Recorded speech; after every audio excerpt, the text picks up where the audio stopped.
Hello students, आप सभी का स्वागत है मेरे यूट्यूब चैनल पर। माय नेम इज सलोनी रस्तोगी। अगर आप एसएससी जीडी की तैयारी कर रहे हैं या फिर यूपी पुलिस कांस्टेबल की तैयारी कर रहे हैं तो ये क्लास आपको ज़रूर देखनी चाहिए और ज़्यादा से ज़्यादा शेयर करनी चाहिए ऐसे विद्यार्थियों के साथ जो इन सभी एग्जाम की प्रिपरेशन कर रहे हैं। तो स्टार्ट करते हैं अपने प्रैक्टिस सेट 4 के साथ। इससे पहले 3 प्रैक्टिस सेट ऑलरेडी इस चैनल पर अपलोड हो चुके हैं, तो उनको ज़रूर देख लीजिएगा।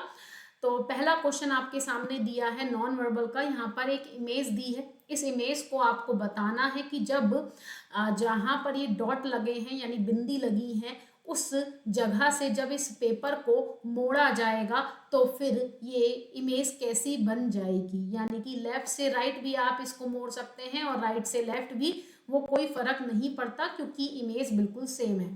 तो लेफ्ट से राइट जब हम मोड़ेंगे तो ये सर्किल के ऊपर सर्किल और ये बाकी पूरी की पूरी इमेज ओवरलैप हो जाएगी, और अगर ओवरलैप हो जाएगी तो ए हमारा करेक्ट आंसर होगा क्योंकि बाकी में कहीं से कहीं तक सेम इमेज नहीं शो हो रही। दूसरी बात, इसमें पेपर को फोल्ड करना था, इसको मिरर इमेज या वाटर इमेज नहीं बनाना था। तो ए बिल्कुल करेक्ट आंसर है। सेकंड क्वेश्चन की तरफ बढ़ते हैं। ये भी नॉन वर्बल का ही क्वेश्चन है लेकिन इसमें आपको सीरीज पूछी गई है, तो ध्यान से देखिएगा। एक इमेज बनी है जिसमें एक स्क्वायर और एक एरो लिया गया है। तो क्या हमें दोनों के हिसाब से पूरी इमेज को चेक करना है? नहीं, पहले आप एक पॉइंट को पिक कर लीजिए। जैसे हमने स्क्वायर को पिक किया, अगर आप ध्यान से देखिए स्क्वायर हमारा नॉर्थ में है फर्स्ट इमेज में, सेकंड में वेस्ट में आ गया, फिर थर्ड में साउथ में आ गया, यानी इस हिसाब से तो अब ईस्ट में होना चाहिए क्योंकि ये एंटी क्लॉकवाइज चल रहा है, घड़ी के विपरीत दिशा में चल रहा है। और अगर ऐसा है तो स्क्वायर इस फॉर्मेट में रहना चाहिए। तो वह ए ऑप्शन में नहीं आ रहा, सी ऑप्शन में भी नहीं आ रहा है, बी में भी नहीं है, केवल डी ऑप्शन में ये इमेज आपको शो हो रही होगी। अब आपको एरो देखने की नीड ही नहीं है क्योंकि आपकी एक ही इमेज से पूरा क्वेश्चन सॉल्व हो गया। तो जरूरी नहीं होता कि नॉन वर्बल के क्वेश्चन में आपको पूरा पूरा इमेज चेक करना है। कई बार हाफ इमेज से भी पूरा क्वेश्चन डन हो जाता है। वो डिपेंड करता है ऑप्शन कैसे हैं, वो डिपेंड करता है क्वेश्चन कैसे दिया है। तो इस बात का ध्यान रखिएगा। क्वेश्चन नंबर 3 को देखिएगा। ये एज का क्वेश्चन है। विक्रम अपने भाई अजय से दुगना बड़ा है। विक्रम की एज अजय से दुगनी है, ठीक है। 5 वर्ष पहले की बात हो रही है, यानी कि B-5 क्योंकि पहले 5 वर्ष पहले की बात हो रही है। 5 वर्ष पहले विक्रम की आयु अजय की तिगुना थी। अजय की आयु की तिगुना थी। सीधी सी बात है, अजय की आयु में भी 5 वर्ष घटाया जाएगा क्योंकि 5 वर्ष पहले की बात दोनों के लिए कही जा रही है। तो अब आपको बताना है कि विक्रम अब कितने वर्ष का है। तो आपके सामने ये इक्वेशन आ गई है। इसको अगर हम सॉल्व करते हैं तो V-5 और 3A-15 बन जाती है। तो ये हमारी इक्वेशन नंबर 2 हो गई, ये हमारी इक्वेशन नंबर 1 हो गई। इन दोनों को आप यूज करके क्वेश्चन का आंसर दे सकते हैं क्योंकि आप यहाँ पर 2A लिख सकते हैं B की जगह, ये 5 आ जाएगा, ये 3A-15, यानी कि सीधा सीधा ए की वैल्यू आप देख सकते हैं कितनी हो जाएगी, 10 हो जाएगी क्योंकि 3 में से 2A माइनस करेंगे तो A बन जाएगा और इधर 15 में से 5 माइनस करेंगे तो 10 हो जाएगा। अब क्वेश्चन ये है 10 तो ऑप्शन में है ही नहीं, तो क्या 10 हमारा आंसर है? नहीं। उसने कहा विक्रम अब कितने वर्ष का है। अगर आप ध्यान से देखिए इक्वेशन 1 में विक्रम की एज जो है वो अजय की एज से दुगनी है, तो Vikram is equal to 2 into 10 हो जाएगा, यानी कि 20 बन जाएगा। कितना बन जाएगा? 20 बन जाएगा। ए हमारा करेक्ट आंसर होगा। क्लियर है सभी को? चलिए नेक्स्ट क्वेश्चन की तरफ बढ़ते हैं। क्वेश्चन नंबर 4 देखेंगे। यहाँ पर एक इमेज दी गई है और आपको बताना है कि दिए गए विकल्प में से किसमें ये आकृति निहित है, इम्बेडेड है। जब वो ये बात कहता है तो इसका मतलब ये जो इमेज आपके सामने है ये एज इट इज आनी चाहिए। इसको घुमाना मत, आप टर्न मत करना लेफ्ट राइट या टॉप बॉटम जब तक कि क्वेश्चन कह ना जाए, है ना। अगर आपको लगता है कि एज इट इज इमेज है तो ठीक है, अदरवाइज ऑप्शन में नहीं मिलने के बाद हम इसको टर्न करते हैं। तो कोशिश यही करते हैं कि एज इट इज मिल जाए। तो ध्यान से देखिएगा, सी ऑप्शन में तो सवाल ही नहीं उठता, ठीक है। क्या डी ऑप्शन में भी आपको ये इमेज लग रही है कि किसी भी तरीके से बन सकती है? हमने कहा नहीं, तो डी ऑप्शन भी खत्म। ए ऑप्शन और बी ऑप्शन में से अगर आप ध्यान से देखें तो किसमें एज इट इज इमेज आपको शो हो रही है? ध्यान से देखिएगा क्योंकि हमें इस तरह से पूरा का पूरा ये एम बनाना है ना। जो कि तिरछी तरीके से है, तो ये हमारा m इस तरह से बनकर आया है ना। m है जो कि घुमा के बनाया लिखा गया है, तो m इसमें नजर आ रहा है, यानी कि b is a correct answer. अब आप कहेंगे मैम a में भी नजर आ रहा है, तो a में नोटिस कीजिएगा जब आप इस तरह से ढूंढ रहे हैं तो कहीं से कहीं तक m का एक जो लाइन है वो हमें नजर नहीं आ रहा, क्योंकि इस तरह से लाइन आनी चाहिए, वो कहीं से कहीं तक नहीं है, यानी कि b हमारा करेक्ट आंसर होगा। ठीक है, ये बात ए, सी और डी तीनों ही ऑप्शन पे लागू करती है कि एम का ये वाली जो लाइन है वो कहीं से कहीं तक हमें नजर नहीं आ रही सही से। क्वेश्चन नंबर 5 को देखिएगा। क्वेश्चन नंबर 5 ये रहा।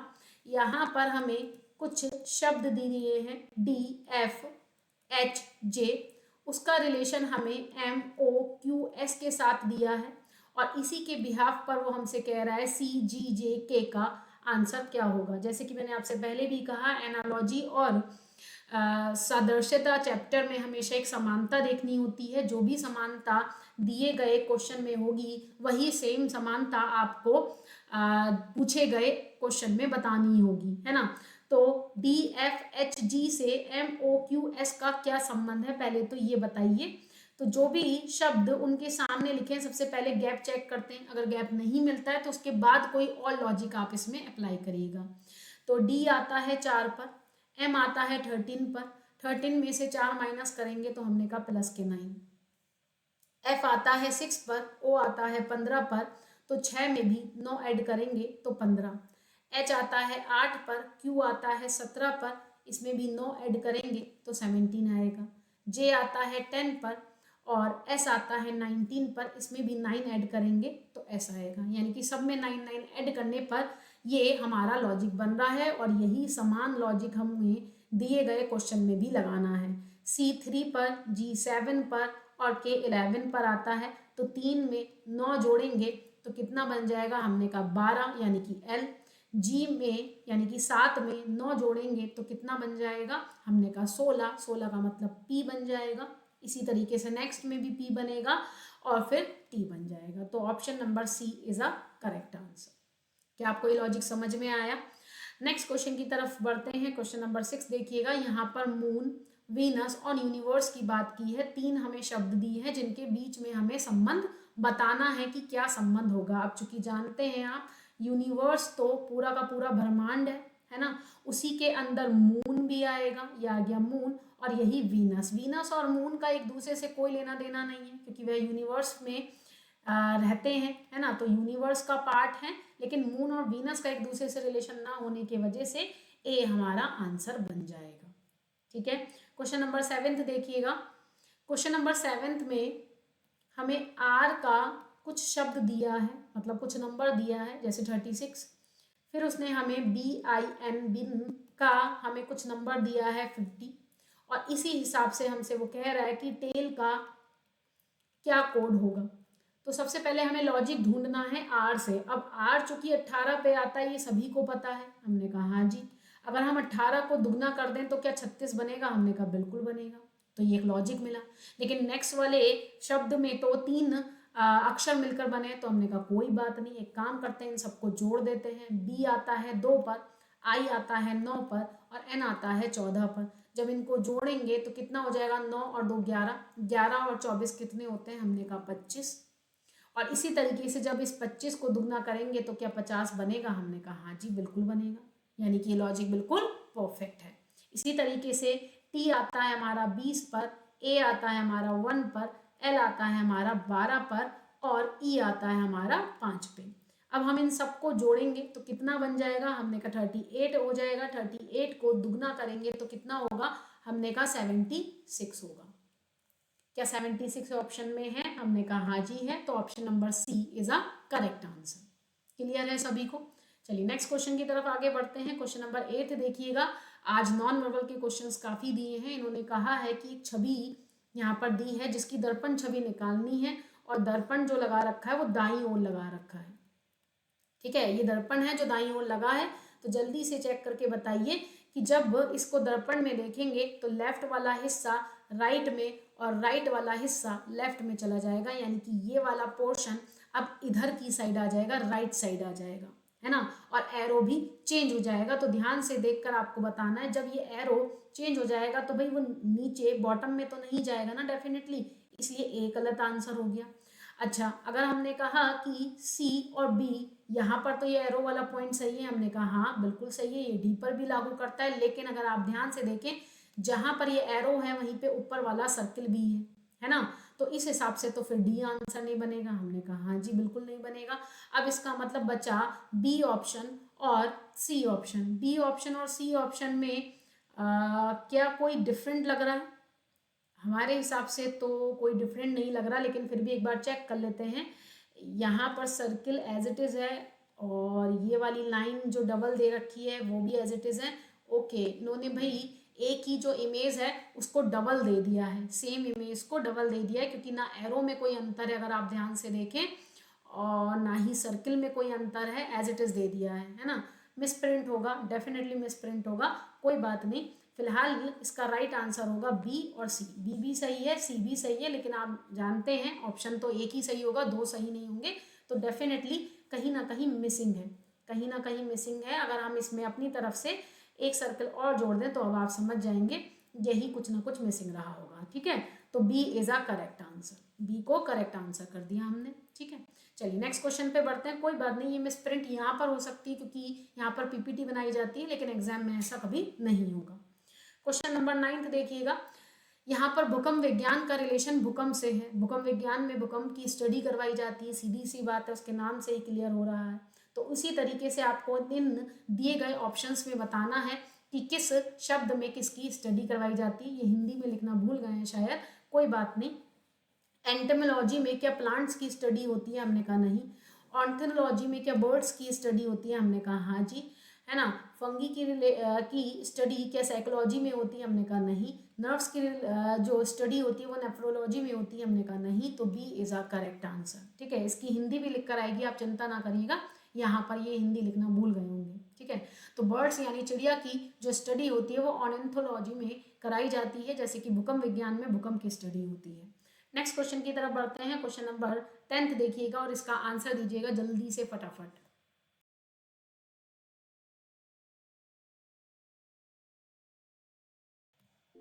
यहाँ पर मनुष्य का संबंध स्तनपायी से है, यानी मैन का रिलेशन मैमल से है। उसी तरीके से आपको चूहे का रिलेशन बताना है, किससे होगा। ठीक है, तो चूहे का रिलेशन चूहे से तो नहीं हो सकता, ए करेक्ट आंसर नहीं है। चूहे कृतक होते हैं, आपने देखा होगा कि जितने भी रैट होते हैं, माउस होते हैं, कोई भी पर्टिकुलर माइस हो या माउस हो या रैट हो, है ना, वो कृतक होते हैं, यानी कि रोडेंट होते हैं। वो हमेशा कुतरते रहते हैं कोई भी चीज़। क्यों? क्योंकि उनके जो आगे के दांत होते हैं, अगर वह कुतरेंगे नहीं तो वह बढ़ते चले जाते हैं। तो उनको कुतरना उनकी एक कह सकते हैं उनकी हैबिट में नहीं होता है, उनकी एक ज़रूरत है, मतलब वो उनके कंपलसरी वाले फंड टॉपिक में आती है ना। तो कर्तक होते हैं, यानी कि कुतरते रहते हैं चीज़ों को। ठीक, तो ऑप्शन नंबर सी और डी डेफिनेटली नहीं होगा, तो B is a correct answer. Next question पर आते हैं। क्वेश्चन नंबर 11 देखिएगा। यहाँ पर 4 शब्द दिए हैं, उन 4 में से एक को अलग करना है। वो कौन सा अलग है ये बताना है। इसमें इंग्लिश के शब्द इंग्लिश में ही अगर लिख कर देंगे, है ना। जैसे निव, पिच। पिच तो आप जानते ही होंगे, पिच क्या होती है। क्रिकेट में, क्रिकेट गेम आपने ना खेला हो ऐसा तो हो ही नहीं सकता, है ना, या फिर क्रिकेट गेम के बारे में ना सुना हो ऐसा हो ही नहीं सकता। तो क्रिकेट में जिस ग्राउंड पे खेला जाता है क्रिकेट गेम, वो पिच के नाम से कहलाती है। रिंक क्या होती है? रिंक स्केटिंग, जहां पर स्केटिंग का मंच होता है उसी को स्केटिंग रिंग को रिंक कहते हैं। जैसे कि क्रिकेट के मैदान को पिच कहा जाता है, जहां पर क्रिकेट खेला जाता है। मैदान तो पूरा हुआ ना, लेकिन खेला तो पिच पे जाता है। उसी तरीके से रिंग क्या होता है? स्केटिंग रिंग, बहुत बड़ा स्केटिंग रिंग होता है, आपने टीवी में देखा होगा। वहां पर रिंग जहां पर बर्फ रहती है, अगर वो आइस स्केटिंग है तो बर्फ रहेगी, अदरवाइज वो पर्टिकुलर पोर्शन रिंग कहलाता है। एरेना, ये ए और आएगा इसमें, स्पेलिंग मिसिंग है। एरेना क्या हो गया? अखाड़ा कहलाता है।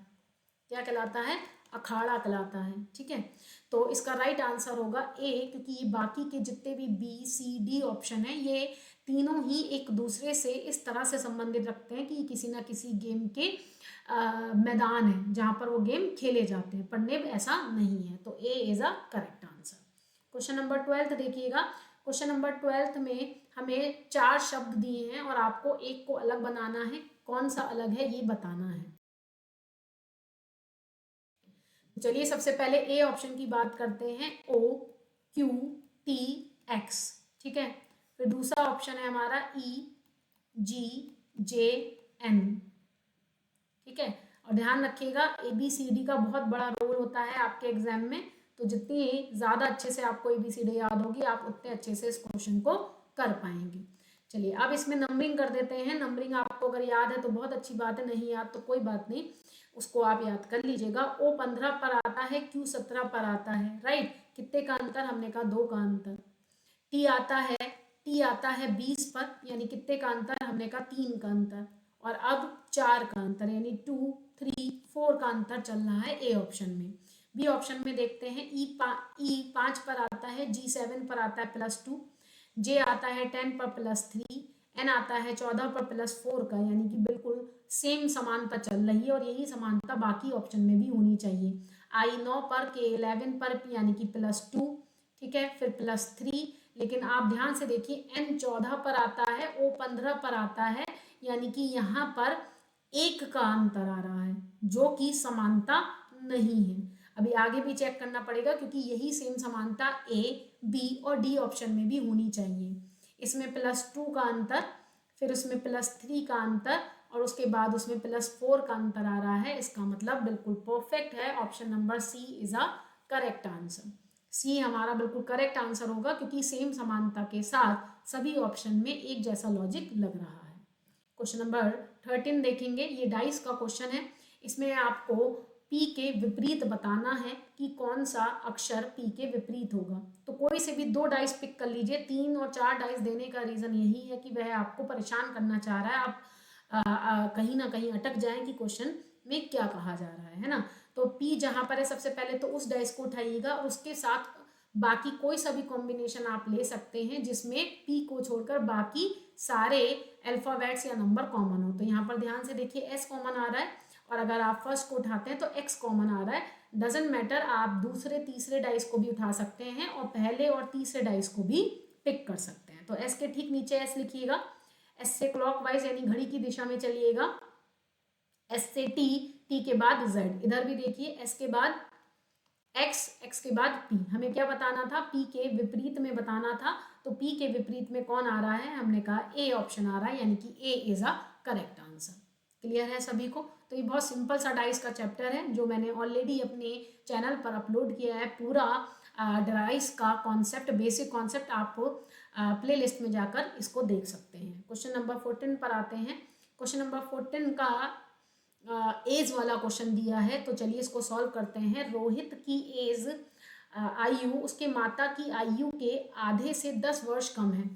रोहित की एज माता की आयु के आधे से 10 वर्ष कम है, राइट।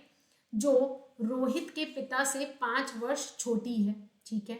यदि रोहित के पिता की आयु 47 वर्ष है तो रोहित की आयु क्या होगी? ध्यान से देखिए, रोहित के पिता की आयु कितनी है? हमने कहा 47 है, ठीक है। अब उसने कहा रोहित के पिता से 5 वर्ष छोटी है। 5 वर्ष छोटी होने का मतलब 47 में से 5 माइनस कर देंगे तो 42 आ जाएगी। ये क्या है? ये माता की आयु है।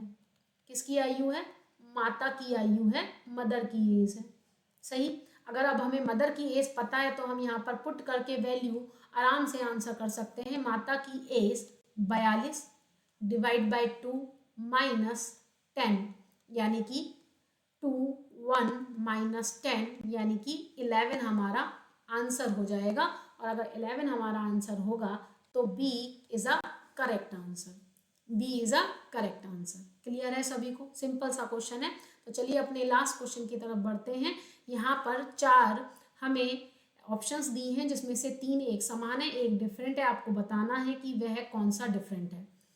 313, 323, 353 और 373 में से आपको एक अलग बताना है। ये चारों के चारों ही आपको अभाज्य संख्याएं दिख रही होंगी, प्राइम नंबर दिख रहे होंगे, लेकिन ऐसा नहीं है।